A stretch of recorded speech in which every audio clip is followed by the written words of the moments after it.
mengenai favorit surat itu ada nggak? Favorit surat saya, aduh susah kalau ditanya favorit karena semuanya Quran tuh beautiful gitu. Indah banget gitu. Tapi mungkin ya, yang ini saya selalu mau ngomongin kemana-mana, saya selalu ngomongin poin ini sih. 6.236 ayat Quran, kalau diperes itu cuman keluar kata takwa, Mbak. Karena Quran itu cuman mau berbicara tentang esensi ketakwaan. Dan takwa itu kalau mau diperes cuman ada 3 aja. Ini mungkin orang yang dengar saya ngomong gini tuh bosen banget, tapi kalau nanya favorit, ya ini yang akan jadi fundamental saya untuk cerita tentang Quran.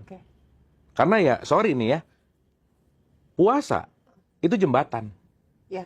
Dari iman menuju takwa. Berarti orang iman pasti takwa nggak? Iya. Belum tentu Iya, dong. belum tentu. Makanya agar kamu bertakwa. Iya, benar. Betul nggak? Orang sholat rajin belum tentu takwa. Orang umroh rajin belum tentu takwa.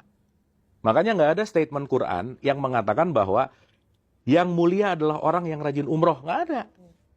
Yang rajin tahajud. Nggak ada. Tapi yang takwa. Berarti semua ritual itu hanyalah jembatan menuju takwa. Betul. Jadi kalau boleh saya sebut yang paling favorit dan ini yang menjadi fundamental, itu Ali Imran 134. Disitulah ciri-ciri orang bertakwa gitu. Ali Imran 134 ya. Kenapa tuh Kang? 1.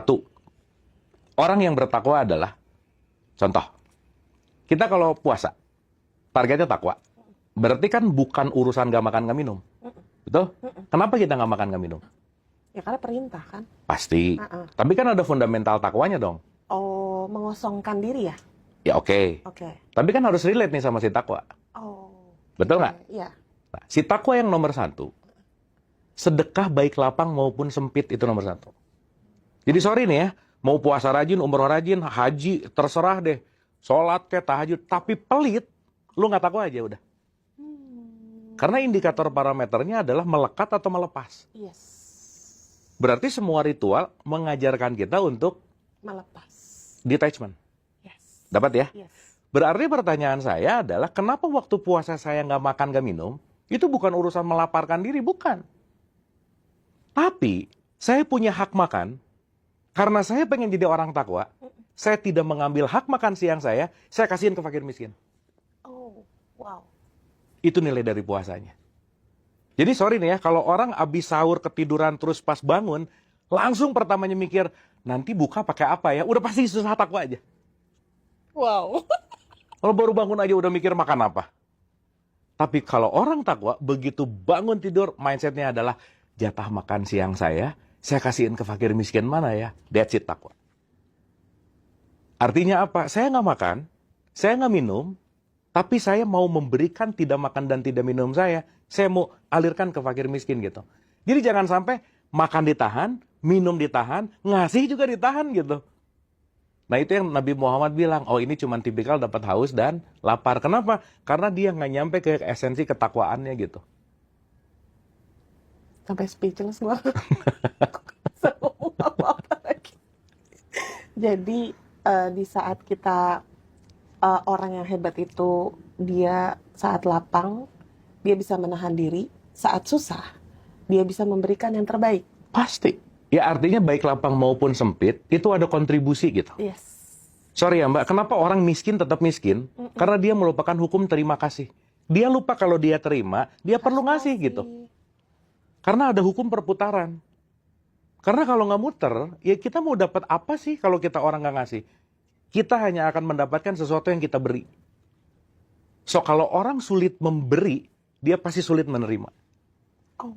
Makanya mental miskin tuh ada di sini nih. Yes. Ya gua udah susah, ngapain gua nolong orang? Justru kalau kamu lagi susah, tolong orang. Maka kamu akan pasti perputarannya dapat. Kenapa? Hukum perputaran nggak mungkin lepas di semesta raya ini gitu.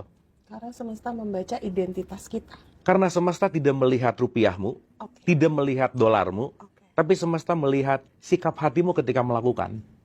Percuma kamu juga beri, tapi di sininya masih... Nggak percuma juga sih, tapi kan yang penting keluar juga. Tetapi gitu. value-nya, concern-nya pada konteks yang namanya si sikap hati gitu.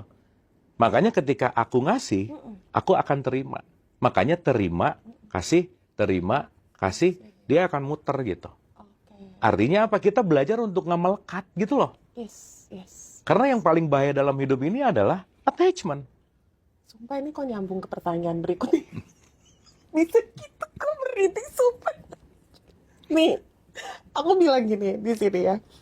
Eh Pastinya frekuensi dan keimanan naik turun. Bagaimana Kang Abu menjaga stay kepada konstan istiqomah dan berkesadaran bahwa kita ini bukan tubuh, pikiran, dan perasaan. Nyambung kan? Iya, ya poinnya latihan untuk menyadari hukum ini gitu. Makanya kenapa disuruh puasa gitu. Dan puasa tuh bukan barang baru loh Mbak. Orang-orang terdahulu, semua agama ada puasanya.